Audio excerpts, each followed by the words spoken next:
Hello, I'm Fast Lawyer. Today we're going to do a review for Cinders of Hades, a game released on the Steam store January 26, 2021 by developer Holon Studios Incorporated. It's available for the Valve Index, HTC Vive, and the Oculus Rift. It normally retails for $14.99. I got a free Steam key through the Steam Creator Connect program to review this game. I tested this game out on the Oculus Quest 2 using the Oculus Link cable.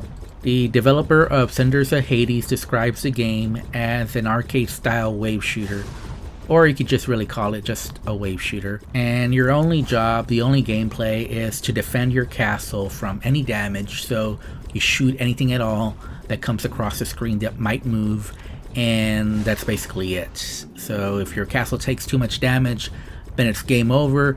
Your only real goal is to survive long enough to get a high score to get number one on the leaderboard. Other than that, there is no other gameplay, there is no story, there is no reason for anything. You're basically just defending the castle from outside forces. You'll have boulders flying in, you'll have monsters that pop up, you have dragons that fly, and basically you just shoot.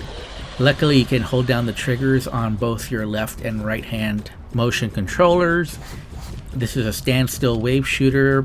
All the action happens in front of you, so it's a 180-degree wave shooter. The graphics are ugly, and there really isn't much point to anything. If I'm being honest, this is one of the worst games I have ever played in VR that actually worked as intended. So the good news is that this game worked.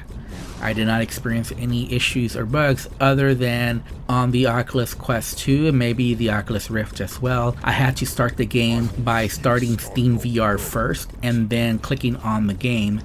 If I clicked on the game first before starting Steam VR, then I could not interact with the menu at all or start the game. However, starting Steam VR first and then starting the game allowed me to be able to interact with the menu. There's not very many settings available. I believe there's only one for background music, the volume for sound effects, or mouse sensitivity. I don't know what mouse sensitivity does. Maybe you can play this with keyboard and mouse. I have no idea. Cinders of Hades is running on the Unity engine. On my RTX 3080, I was getting a steady 90 frames per second. Although I have to be honest here, I did not play this game very much. I believe I only played it for about 10 minutes.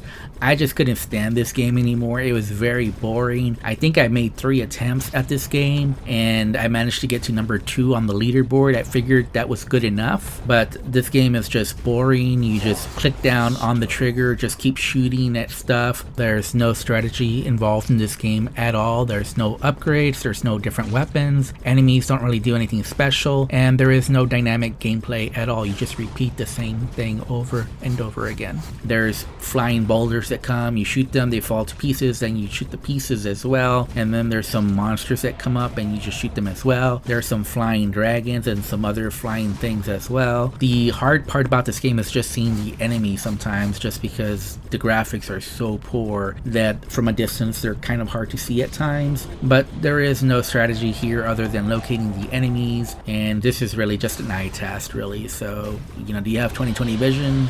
You might do well in this game. If not, you'll probably have a hard time locating all the different stuff coming at you from the screen, just because, again, the resolution's so poor, the lighting's so poor, the textures are so poor. It's just an ugly game to look at, plus the sounds are not good at all, and the gameplay is just very repetitive. It's a one-note game, and that one note is terrible. And I only played this game for 10 minutes, but I really didn't see a variety of enemies, and I only saw the one map. I looked at the store page video, I pretty much saw the same thing that I played, so I don't think there's more content than that. I don't recommend this game at any price. It's kind of surprising that this developer chooses to charge $14.99 for this game. So this is at best a 99-cent mobile VR type quality game, but for PC VR, even if you're completely new to VR, I wouldn't recommend this game. I don't think you'll like it. I'm not sure anybody would like playing this game. Even at free, I wouldn't recommend it. It's that bad. So this is going to be one of my lowest scored games that actually functions, but if I have to score it, I would give it a 2.5 out of 10. I don't recommend it.